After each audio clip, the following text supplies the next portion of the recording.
mais um estudo nessa noite. Pedir a Deus, Jesus e aos espíritos superiores que nos acompanhem mais uma vez nessa jornada de aprendizagem, que possamos abrir o nosso entendimento para a perfeição das obras de Deus que buscamos entender. Esteja conosco, Jesus, e auxilie a nossa aprendizagem, nosso entendimento, para que saibamos conduzir a nossa vida baseado nos ensinamentos de Jesus, no Evangelho de Jesus, que é a forma melhor de conduzir a nossa vida. Esteja conosco hoje e sempre, nos abençoando, protegendo e guiando nessa jornada. Que assim seja. Que assim seja. Obrigado, Eliana. Pessoal, nós vamos então continuar a análise que a gente está fazendo aí dos primeiros dias da criação, né? A gente está fazendo uma revisão, hoje a gente termina isso para depois continuar a partir do versículo 7 do capítulo 2 do Gênesis, quando nós paramos um instante aí para... Um instante não, nós paramos um bom tempo, né? Para estudar sobre reencarnação, baseado lá na obra Missionários da Luz, Reencarnação de Segismundo, né?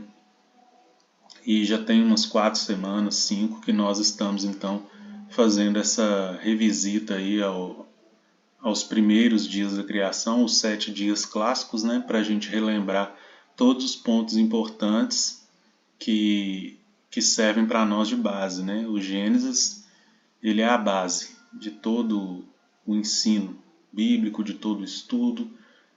Várias analogias, várias escritas são feitas tendo esse capítulo primeiro da Bíblia Sagrada, esse primeiro livro, e principalmente esse primeiro capítulo como base, né, para a gente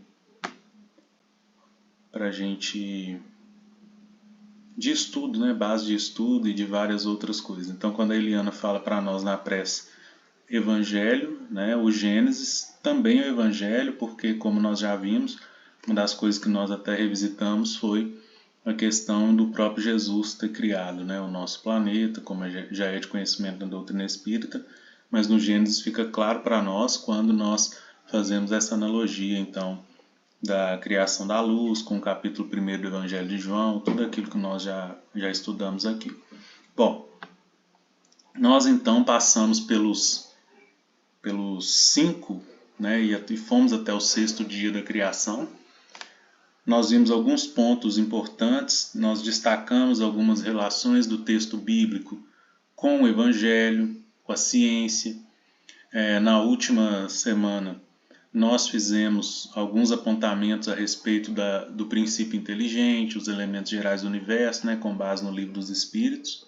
Então, o principal, né, para nós, aquilo que vai servir de base para nós, né, no que diz respeito a essa união que a gente busca fazer nesse estudo, que é o Evangelho, a doutrina espírita e o próprio Gênesis, essa ponte, né, que a gente faz então, o principal para a gente conseguir ver isso é exatamente essa continuidade que tem, embora esse texto tenha sido escrito há 3.500 anos por Moisés, né? Tem toda uma continuidade, uma coerência, uma lógica com o que a ciência só foi descobrir depois e com o que o Espiritismo traz para nós. Uma das coisas principais que o Espiritismo traz para nós em termos de evolução, e que nós conseguimos ver isso no livro, nos primeiros dias ali, os 7 dias da criação de Gênesis, é exatamente a evolução do princípio inteligente. Então, nos 2 primeiros dias ali, no primeiro dia, na verdade, a gente já vê os 3 elementos gerais do universo, Deus, Espírito e Matéria. Depois a gente vê alguma coisa relacionada com o fluido cósmico, co-criadores em plano maior, em plano menor. O que é isso? Nós já vimos também com a mocidade, eu vou abordar esse assunto amanhã, que a gente vai detalhar melhor o 2º dia da criação. mas basicamente quando fala lá que Deus dividiu, né? Vou projetar aqui que fica melhor para a gente. Dani, boa noite. Boa noite, Thiago. Boa noite, pessoal. Boa noite, Dani. Nós temos aqui então a Bíblia de Jerusalém, que é uma das que a gente está usando, né? É uma das traduções mais fiéis ao texto original. Então, quando pega aqui no versículo 7, né, quando fala Deus fez o firmamento que separou as águas que estão sob o firmamento das águas que estão acima do firmamento. E Deus chamou o firmamento céu. Né? Então, essa separação entre águas e águas que a gente vê aqui, ó, a partir do versículo 7, né? O versículo 7, que é o final do segundo dia, nós vimos no primeiro aqui, isso eu já vi com a mocidade lá também, que quando fala da água que ela não foi criada em dia nenhum, ela foi criada por Deus, mas é narrado por nós isso, né? Então era como se ela fosse esse fluido cósmico, matéria-prima geral do universo. Então essa criação serve de chave. Aqui eu estou só relembrando, tá, gente? Mas o foco nosso hoje é finalizar o sexto dia e o sétimo, tá? Creio que vai dar tempo. Nesse primeiro dia, então, aqui, Deus, criador de tudo, matéria, que é fluido cósmico, água, a luz, nós já vimos que é a criação do Cristo, está no Evangelho 1 de João, capítulo 1 do Evangelho de João, a gente consegue fazer isso, essa análise. No segundo dia, nós vimos a separação entre águas e águas, que é exatamente Deus distribuindo, então, as massas de fluido cósmico. No livro A Caminho da Luz, Emmanuel chama para nós de nebulosa terrestre, o início, né, da criação do nosso planeta. Uma nebulosa é uma massa, né, de gás, de descarga elétrica, é um estado da matéria meio que plasmático, não é nem uma mistura de líquido com gás, podemos dizer assim.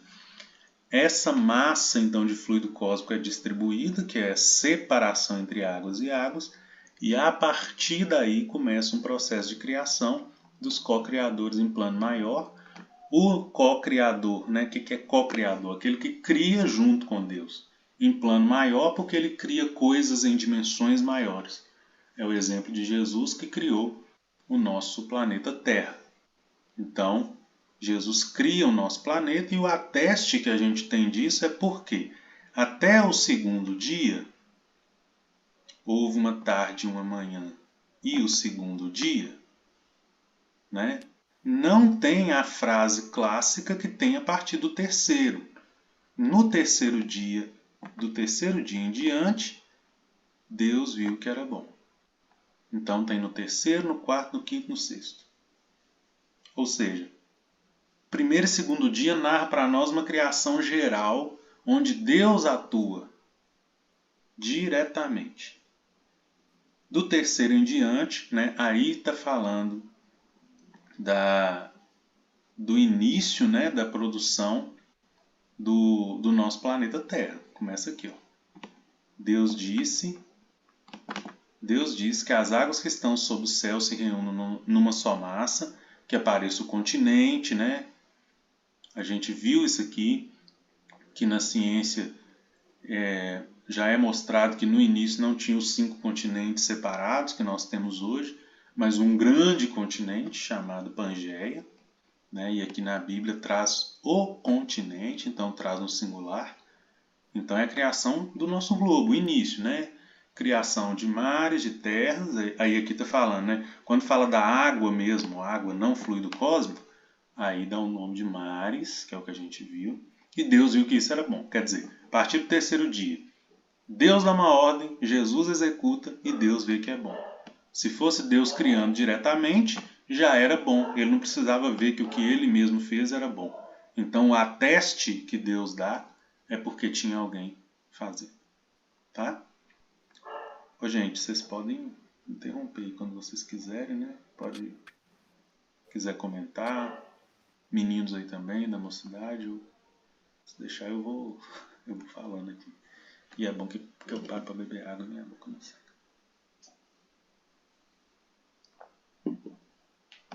Bom, Aí depois tem a criação dos vegetais, né? A partir do terceiro dia aqui. No terceiro dia tem o quê? A separação de terra e mar, criação dos vegetais, e Deus viu que isso era bom. No quarto dia tem a criação dos astros, que ele fica um pouco deslocado aqui nesse meio, mas a gente já estudou também. Eu vou detalhar isso também com os meninos na mocidade. No quinto dia, animais, uma parte deles. E no sexto dia, que é o versículo 24, começa então a produção de outros animais. Então tem uma divisão entre os animais. O que a gente percebe então? Primeiro dia, princípio inteligente. Primeiro dia, os três elementos gerais do universo, Deus, Espírito e matéria. Segundo dia, divisão das massas de fluido cósmico, co-criadores, em plano maior. A partir do terceiro dia, a criação do planeta e a gente começa a observar a evolução do princípio inteligente. Porque no terceiro dia, água e terra, primeiro criado, o continente e mares. Aí nós temos a divisão de seres inorgânicos, que Kardec divide para nós no Livro dos Espíritos. Seres inorgânicos. Aí o princípio inteligente já começa a habitar no reino mineral, onde ainda não tem vida, mas já começa a aprender as ligações mais simples, ligações químicas mais simples. Aí no quinto dia, não, aí no terceiro dia mesmo, né? Perdão, no terceiro dia. Depois dos seres inorgânicos, que é terra e mar praticamente, esses dois, né? Representando os seres inorgânicos. Se a gente pega na química, compostos orgânicos são aqueles que têm ligações com carbono, e a gente pega a água, né, e os minerais da terra, não tem. Podemos dizer que não tem. A água não tem mesmo carbono, e na terra a maioria dos minerais são compostos por sais também que não tem. Se tiver carbono é uma contaminação, não é uma da natureza do mineral. Então, seres inorgânicos. Aí depois, nesse terceiro dia ainda, que nós já vimos que são períodos, criação das plantas, dos vegetais. Aí o princípio inteligente dá um salto evolutivo de um ser inorgânico, inanimado, para um ser complexo e com vida. Né? Plantas começam a ter sensações. Enquanto a gente respira, as plantas fazem o processo inverso, que é a fotossíntese. André Luiz traz para nós que no livro Evolução em Dois Mundos, ele fala da estrutura da clorofila, que dá a cor verde para as plantas, e ela tem um átomo de magnésio ali na estrutura. E quando vem para o nosso sangue é vermelho, a estrutura da hemoglobina, né? A hemoglobina dá essa coloração vermelha para o sangue. E ela não tem um magnésio, ela tem um átomo de ferro, mas é um metal com uma estrutura em volta parecida com a das plantas. Então o que eu quero dizer? A evolução do princípio inteligente se dá inclusive para realizar experimentos científicos. Né? Nós vimos isso no Caminho da Luz. São feitos experimentos. Jesus e sua equipe produzindo. Então, várias semelhanças. Né? E quando a gente vê que as plantas precisam do CO2, do gás carbônico e do sol para realizar a fotossíntese, né? Mas precisam de CO2. Realizam esse processo e liberam para nós oxigênio. Aí a gente respira oxigênio e o gás que não serve para a gente é o CO2, que vai servir para as plantas. Aí a gente vê como que a criação de Deus é bonita. Né? As plantas nos sustentam e nós sustentamos elas. Então é sério essa questão do impacto ambiental, de queimar florestas, de cortar árvores, né? Desde pequeno na escola a gente aprende que não pode. Por quê? A gente está matando a gente mesmo. Estamos matando a gente mesmo. E não só isso, né? As plantas têm importância na diminuição da temperatura do nosso solo, na diminuição do aquecimento global, na filtração do ar que sai dos carros, né? Ela usa também as folhas ali filtram de alguma forma. Quanto mais árvore, menos o sol incide direto na Terra, então diminui a temperatura do nosso globo. A gente fala de aquecimento global e acha que é só gás de efeito estufa, que é só fumaça que a gente está mandando. Não. Cortar a árvore também interfere nisso. Então é muito fácil, né, gente, a gente sair do Gênesis aqui e começar a falar de ciência também, né? Tudo muito ligado. Bom, depois aí as plantas, né, que é o estágio que o princípio inteligente está, onde ele começa a ter sensações. Quente, frio, seco, úmido, isso tudo muda a estrutura do organismo da planta, a sua vida, ela pode morrer se tiver excesso de água ou falta de água, se tiver excesso de sol ou falta de sol, se tiver muito frio, então tem sensações. Ganha complexidade esse princípio inteligente e vai então habitar um corpo agora de animal. Animal já começa a ter demonstração de sentimento e não só sensações. O animal sente frio, sente calor, sente o seco, sente o molhado, sente, né? Isso reflete no organismo dele, mas mais do que isso eles começam a ter noção de sentimento e começam a ter um raciocínio limitado. No Gênesis aqui é dividido para nós, né, entre primeiro aqui no quinto dia. No quinto dia aqui. Deus disse, no 20, fervilhem as águas, um fervilhar de seres vivos, que as aves voem acima da terra, sob o firmamento do céu, e assim se fez. Deus criou as grandes serpentes do mar, todos os seres vivos que rastejam, que fervilham nas águas, segundo sua espécie, e as aves aladas, segundo sua espécie. Deus viu que isso era bom. Deus cria um grupo de animais. Quando nós... E continua, aí o quinto dia, Deus viu que isso tudo era bom. Sexto dia começa a terra a produzir seres vivos. Então na ciência a gente já viu, né, vimos isso aqui. O quinto dia é um fervilhar em águas e a vida começou na água, né? Eu conversava isso com Augusto no último encontro nosso. A vida começou na água. Um ser unicelular, aquele desenho que a gente já viu na escola, um peixinho, perde o rabo, cria patinha, começa a respirar, tal, e sai. Mas a vida começou na água. Então aqui está falando de vida geral, evolução para os diversos animais. Fala aqui de serpentes do mar, monstros marinhos. Lá no livro A Caminho da Luz a gente vê dos experimentos que a equipe de Jesus fazia, né, com vários animais para ver aqueles que seriam os que mais se adaptariam para o nosso planeta. Quando a gente chega no sexto dia, começa então aí é a terra, né, produzindo seres vivos. Não é a água, é a terra.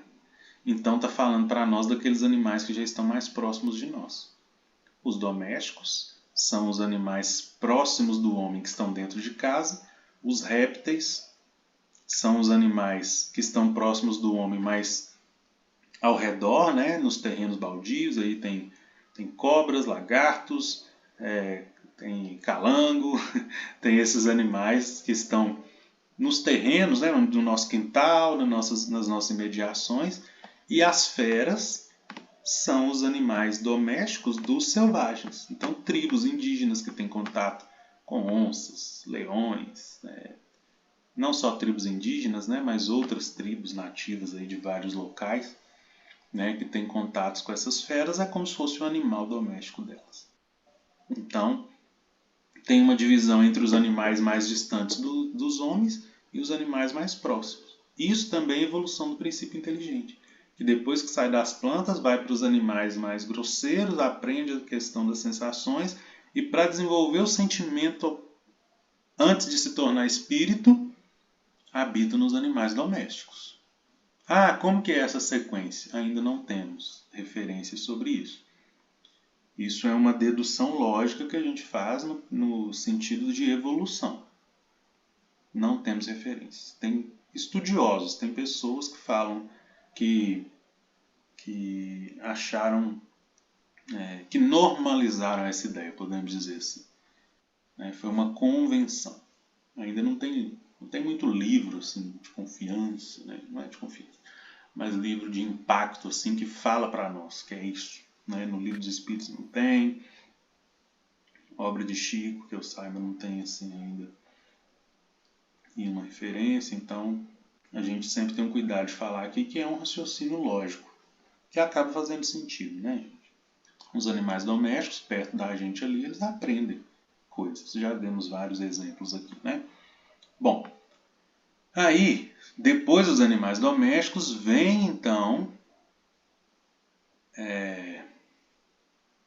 no versículo 26, o ápice da criação de Deus. Né? Porque o sexto dia, olha só, o sexto dia, quando termina com esses animais domésticos, Deus viu que era bom, mas o sexto dia continua. Façamos o homem à nossa imagem, como nossa semelhança.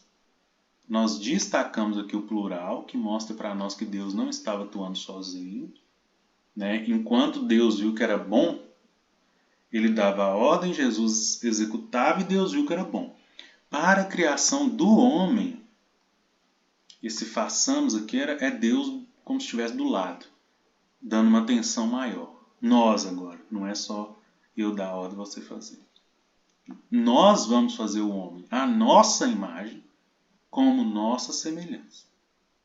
Então é façamos e nossa, né? Então é plural.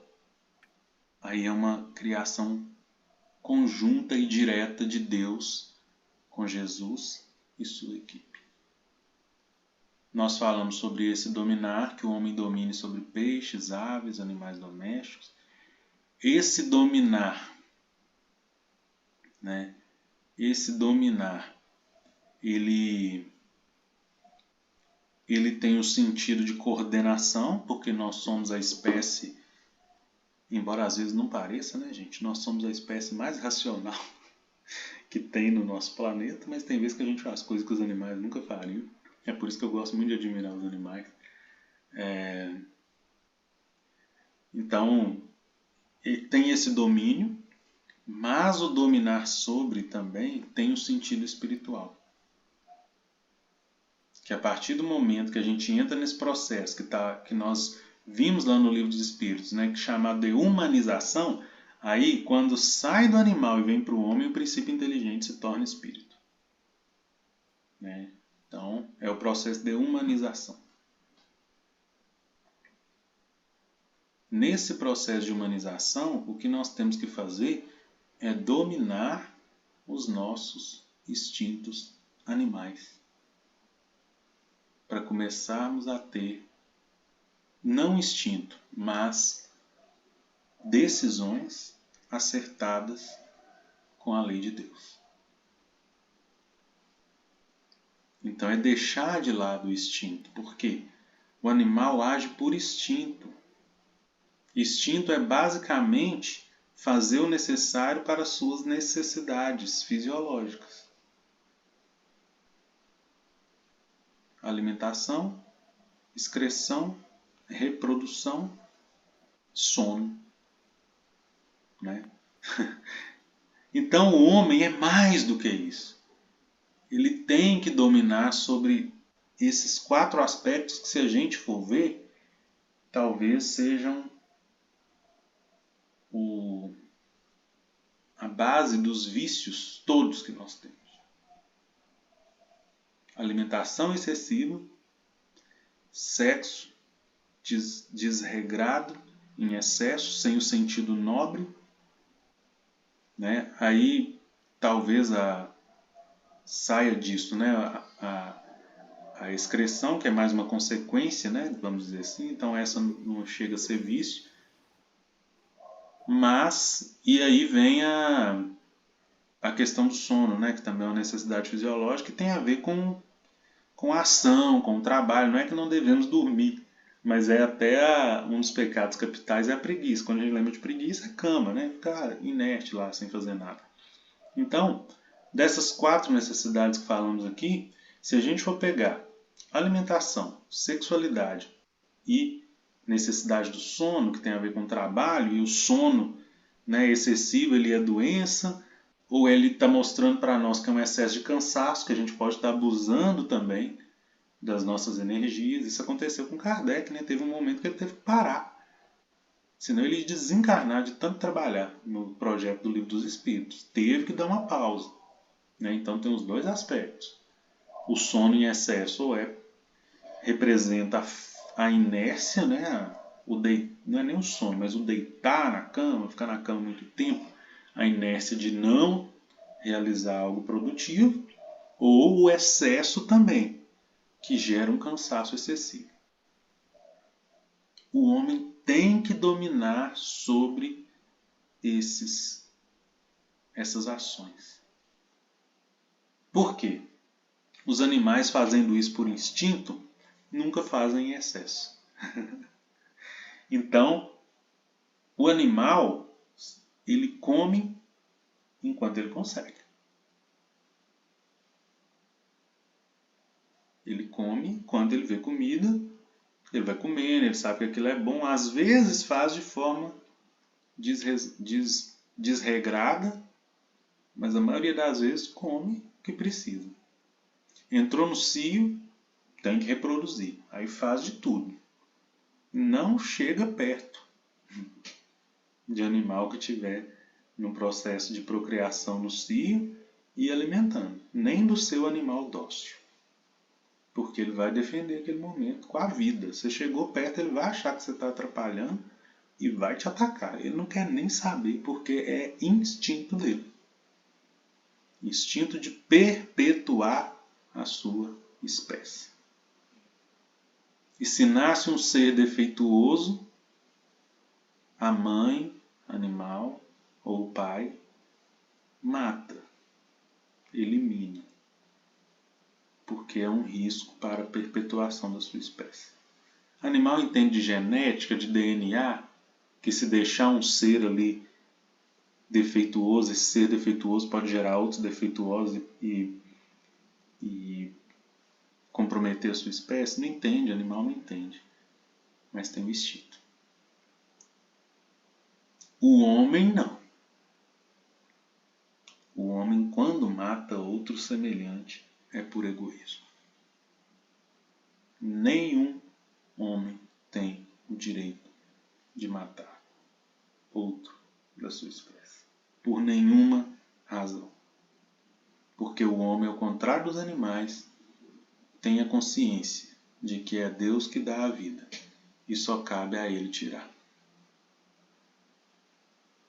Então o homem não tem justificativo. Por quê? O que difere nós também dos animais é essa consciência de que existe algo além de nós, de que tem um ser criador, né? Então o que difere nós dos animais, além do livre-arbítrio, é o raciocínio contínuo e a consciência dos nossos atos. E a conexão também com Deus, ou com o que a gente acredita, né? Talvez pode ser ateu, não falar a palavra Deus, mas tem algum significado, alguma coisa que surgiu primeiro, que para nós no Espiritismo é Deus, mas para qualquer outra pessoa, não. Que tiver nascido primeiro e que dessa coisa gerou as outras é Deus. Então para nós é tranquilo isso aí.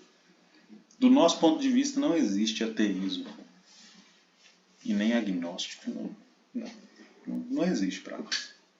Porque a primeira coisa que a pessoa falar que é aquilo que gerou tudo é Deus, né? Então, esse dominar, né, que a gente estava falando, o homem, nós, seres humanos, temos que dominar os instintos animais. Os animais têm a ira, têm o ataque, têm em defesa da perpetuação da sua espécie. Nós, homens, somos convidados, aí homem eu falo no gênero homo, tá, gente? Homo, humano. Ô, Tiago, Oi? por isso que é tão importante, né? Na nossa vida, a gente, como se diz o outro, ter um Deus a crer, acreditar em alguma coisa, né? Por isso que as religiões vêm, né? Porque nós ainda necessitamos muito mesmo, né? De crer em alguma coisa, por quê? Para a gente tirar esse animal de dentro de nós, né? Porque é igual você estava falando, realmente, muitas vezes, a gente age pior do que o animal, porque nós já temos o raciocínio. Então, tudo que nós fazemos, o contrário da lei de Deus, nós vamos exagerar mais do que os animais.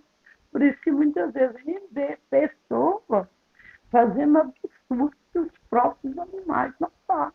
Uhum. Porque ele tem o animal, né, ele tem o raciocínio.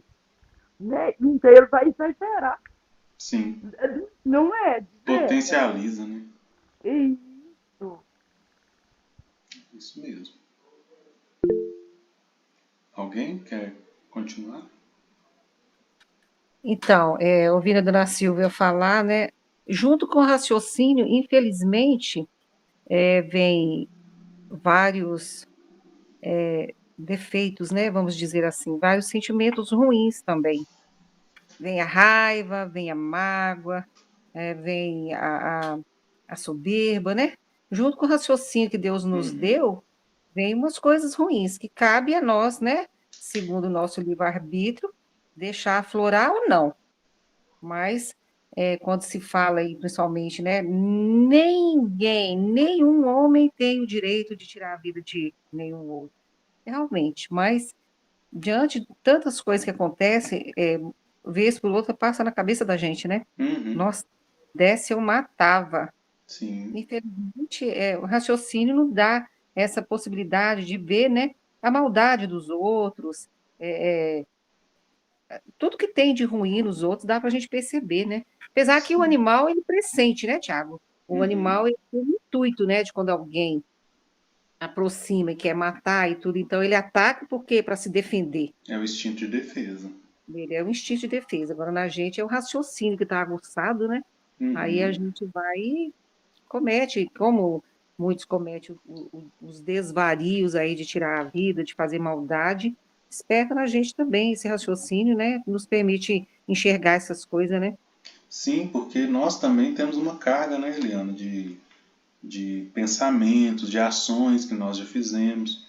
E agora, Também tem isso, agora pelo menos a gente só pensa, né? Antes a É, gente pegava e fazia, então é uma evolução, já é uma evolução. E esse aham, pensar tem a ver também com o nosso senso de justiça. Que o nosso senso de justiça ainda, é por isso que Jesus nos orienta, que antes foi dito para nós olho por olho e dente por dente. A gente verdade, custa, né, a gente custa para tirar isso. Ainda tem é muito desse verdade. olho por olho e dente por dente em nós. Que a gente tem vontade de fazer segundo o que nos fazem, né? Uhum. E a Que gente é sabe que não é certo, né? que é a medida comparativa que a gente tem. Nosso senso de justiça ainda está limitado a isso. É com o evangelho, é com a prática da caridade e tudo que a gente começa a entender que, por exemplo, eu desejar pode ser o pior crime, pode ser um estupro, pode ser um assassínio em massa. Vem esse sentimento na gente de desejar muitas vezes, né, a vingança, e se for com alguém próximo de nós, mais ainda, né? Vem porque a gente ainda está condicionado a isso. É através da caridade, através do bem, através do estudo do evangelho, né?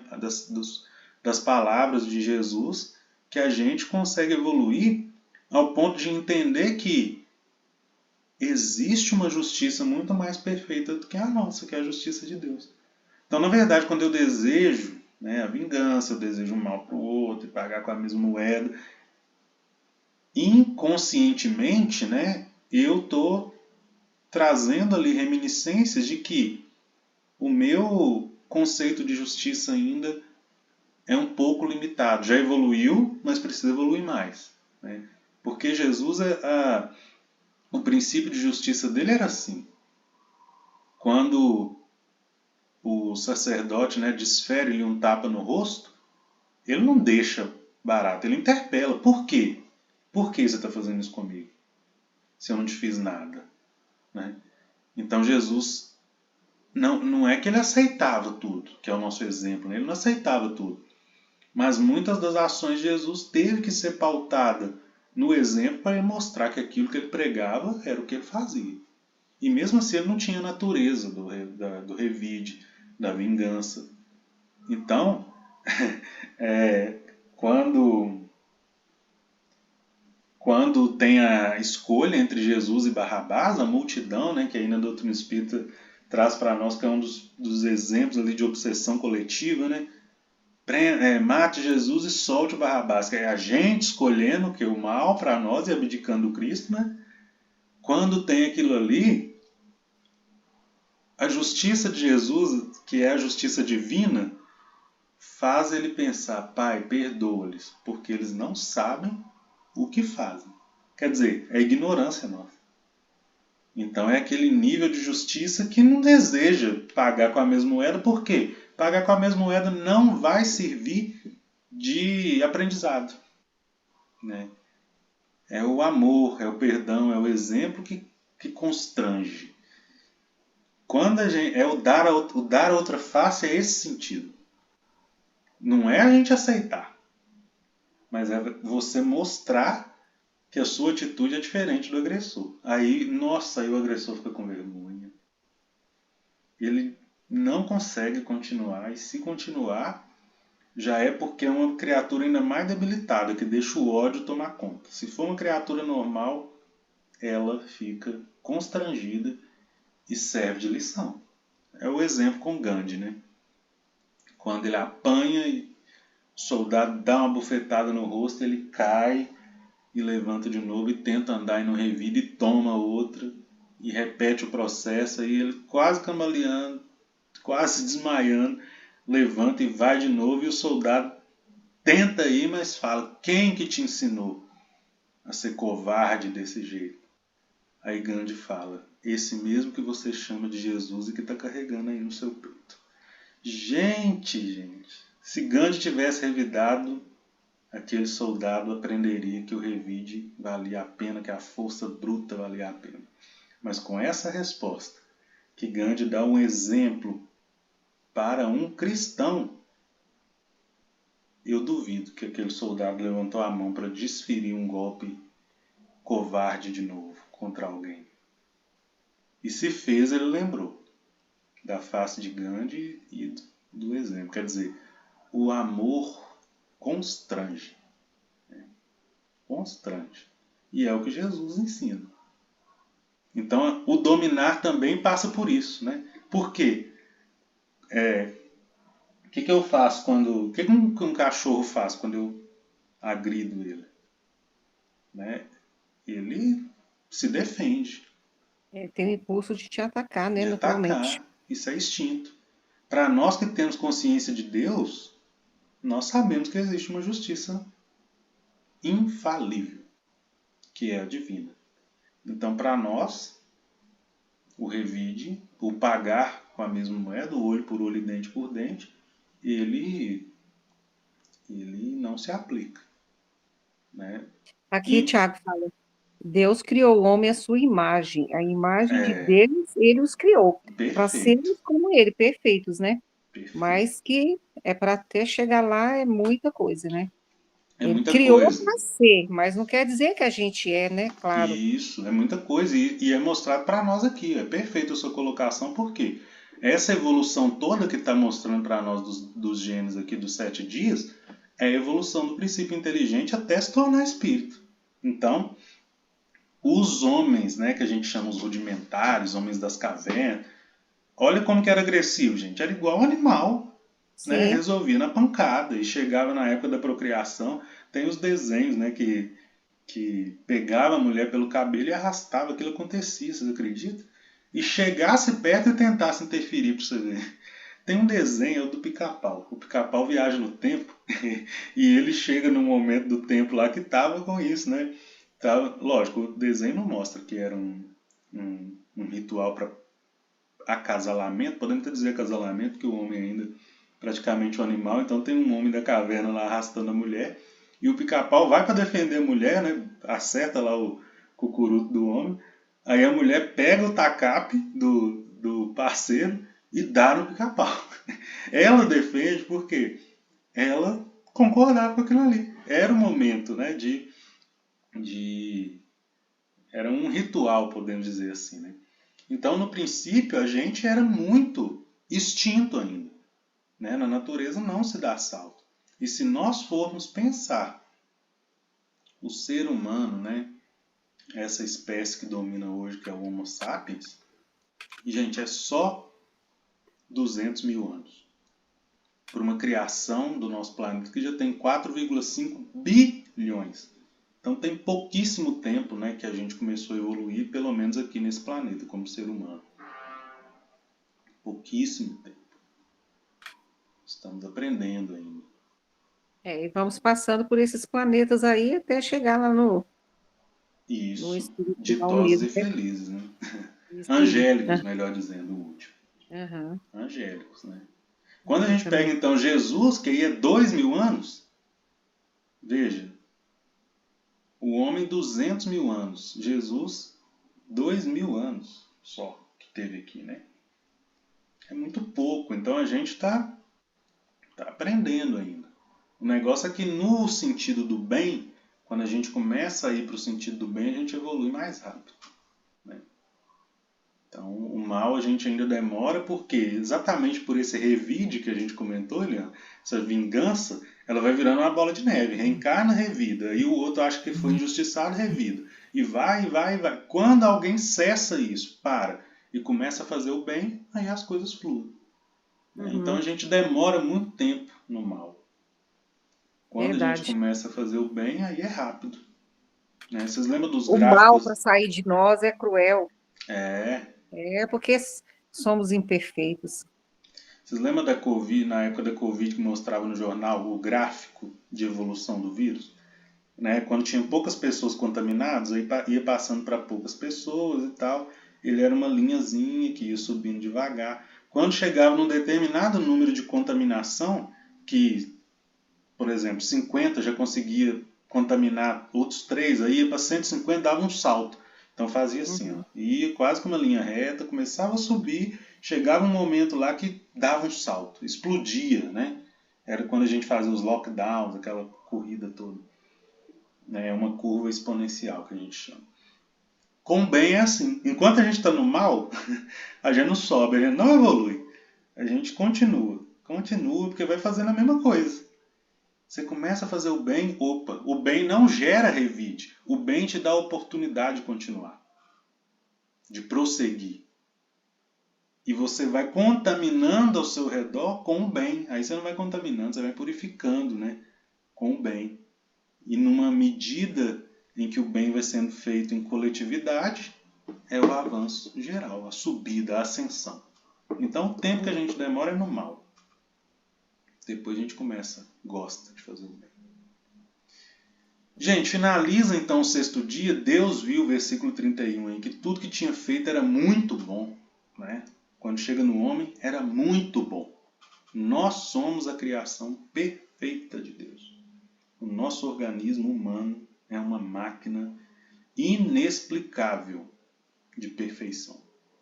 A gente poderia ficar aqui anos e anos parado no sexto dia, só explicando as maravilhas que tem no nosso corpo humano. Nós precisamos prosseguir. Vem então o sétimo dia, que não é o menos importante, pelo contrário, é um dos mais importantes. Assim foram concluídos o céu e a terra com todo o seu exército. Deus concluiu no sétimo dia a obra que fizera e no sétimo dia descansou, depois de toda a obra que fizeram. Então veja, a gente fala que o sétimo dia é o dia do descanso, mas aqui ó, tem duas coisas. Deus concluiu no sétimo. Deus concluiu no sétimo dia a obra que fizeram. E no sétimo descansou. O descanso ele é importante, gente, porque ele marca o término, né? Então o sétimo dia é importante por isso. Porque se não tivesse o descanso, a parada, a obra estaria continuando. Ela continua, né, num sentido relativo. Mas o que dependia de Deus, aí nós podemos entender esse sétimo dia, Deus concluindo a obra dele, é tudo que era da parte de Deus foi feito. O descanso é a parada, é a contemplação. Então eu realizo uma obra na minha casa. É tumultuoso aquele momento da obra. Depois eu paro e contemplo. eu continuo fazendo outras coisas. Eu não fico lá parado olhando, né? Continuo fazendo outras coisas. Mas quando eu paro é porque finalizou. Agora eu contemplo, observo, faço melhoria. É o que Deus faz. Jesus traz para nós. Meu pai trabalha até hoje e eu também. Então aqui não quer dizer que Deus parou de fazer. Pelo contrário, ele fez nesses 7 dias, nesse período simbolizado por 7 dias, uma obra perfeita e uma justiça perfeita que se autoalimenta. Não tem como fugir da obra que Deus criou. Se a gente fugir, tem consequência. Se a gente fizer, tem consequência positiva. Eu estou evoluindo, eu estou sendo semelhante, igual a Deus, quando eu faço coisa boa. Eu sou imagem e semelhança de Deus quando eu faço coisas boas. Esse 7º dia quer dizer, se nós somos projetos divinos, significa que vai ter um momento que esse projeto vai ser concluído, assim como os dias da criação. Então, o 7º dia em nós, Deus concluiu. Deus concluiu tudo que ele precisava fazer em nós. O que é o descanso? Deus agora está observando, deixando por nossa conta. A parte dele já foi feita. Agora é com a gente. Esse 7º dia, então, que simboliza um ciclo divino perfeito, concluído, para cada um de nós ele é relativo. O 7º dia nosso não é o dia da morte. O 7º dia nosso não é quando a gente descansar. O 7º dia de cada um de nós é quando a obra divina estiver realizada no coração de cada um de nós. E o que é isso? O reino de Deus. Está lá no capítulo 3, no livro Boa Nova. Reino de Deus é a obra divina realizada no coração de cada um de nós. É em vão que nós procuramos ele com características exteriores. O reino de Deus está dentro de nós. Olha como que essa frase de Jesus fica fundamentada quando a gente pega esse 7º dia da criação. Deus já fez a obra. O reino de Deus é quando a gente fizer a nossa parte e concluir esse 7º dia. 7º dia, podemos entender aquele momento em que nós nos tornamos espíritos puros. Porque imagine, no primeiro momento que Deus nos criou, nós éramos puros. Nós mesmos fomos nos contaminando à medida que fomos desviando da lei de Deus. Então, tornar-se espírito puro é voltar para o normal, é voltar para o inicial, é a parábola do filho pródigo. Voltar para a casa do pai, voltar para próximo dele, em perfeição. Né? O filho pródigo estava próximo do pai, tem uma queda, uma ascensão, cai em vício, tem um processo de volta e depois encontra. Aí termina. Né? Essa parábola é conhecida como o Evangelho dentro do Evangelho, porque ela narra exatamente com uma história o nosso processo evolutivo. Criação, queda e volta. A gente está, o quê? Sei lá, cada um de nós está numa parte. Mas estamos num processo de reestabelecimento da pureza inicial. É por isso que chama o quê? Espírito puro, sem mácula, do jeito que Deus criou. Esse é o 7º dia. Por isso que ele é importantíssimo. Porque ele representa a nossa ação frente àquilo que Deus nos deixou como tarefa. Que é o quê? Nos santificarmos. Tornarmos como Deus. Pode falar, quem levantou a mãozinha. Oh, mas é interessante que quando a gente está na pureza inicial, que é recém-saídos da mão, né? Da construção da mão do Criador, a gente é caracterizado como simples e ignorante, certo? Uhum. Quando a gente volta para a pureza, mas tendo passado por esse processo, a gente já chega com sabedoria e inteligência. Sim. Muito bem colocada. Nós vamos estudar isso aí, porque esse processo evolutivo, né, ele poderia ser muito mais suavizado se a gente não tivesse os desvios. Quer dizer, o simples e ignorante acontece porque até faz parte, né, do nosso sétimo dia, nós mesmos criarmos em nós as virtudes. Os Espíritos falam isso. É um processo justo. Você recebe aquilo que você tem mérito. Deus não privilegia e não castiga ninguém. Ele criou uma lei, criou um sistema, né? Toda essa criação que foi mostrada aqui, e nós nesse sistema. Fazer o mal é desviar desse sistema. Mas às vezes a gente precisa do mal para aprender, como os Espíritos respondem. Mas é o quê? Escolha nossa. Então era mais ou menos no filho pródigo. Ele poderia aprender muito mais rápido se ele ficasse do lado do pai, se ele ajudasse o pai a arar a terra, se ele ajudasse o pai a cuidar dos animais, se ele ajudasse o pai com as finanças, cuidar da casa. Justamente por estar próximo do pai, ele aprenderia mais rápido. Quando que ele foi aprender, gente? Quando estava comendo no meio dos porcos. Aí ele sentiu falta. Ele falou assim, nossa, na casa do pai até um servo é tratado melhor do que eu. É assim com a gente. Quando a gente cai nos vícios, nas tentações, a gente aprende como? Sentindo falta. E a gente poderia aprender de uma forma mais suave.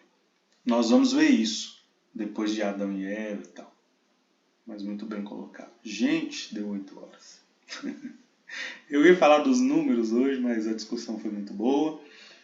A gente fala dos números na próxima semana. Tá? Alguém quer comentar mais alguma coisa? Deixa eu ver quanto tempo nós temos. 5 minutinhos. Mais alguém, gente? Não. Isso tudo foi gravado. Vou colocar hoje no canal lá da Casa do Caminho. Se não tem mais nenhuma participação, vou fechar com a prece, tá bom?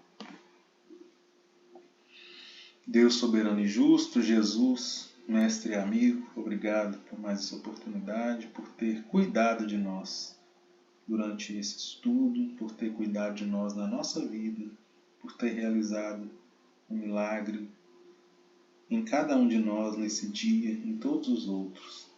Senhor, nos dê sabedoria, paciência e fé para sermos, de fato, sua imagem e semelhança, com mais amor ao próximo, fazendo bem, tentando entender sua justiça perfeita, sem, no entanto, nos iludirmos, nos desviarmos dos propósitos.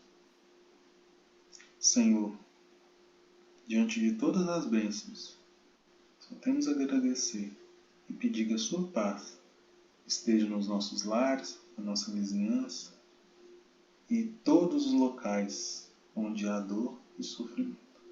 Sê conosco, hoje, agora e sempre. Que assim seja. Assim seja. Obrigado, gente. Obrigado, meninos aí da mocidade. Até semana que vem, gente. Obrigado você, Thiago. Boa noite para todos. Boa noite, obrigado. Boa noite. Boa noite a todos. Boa noite.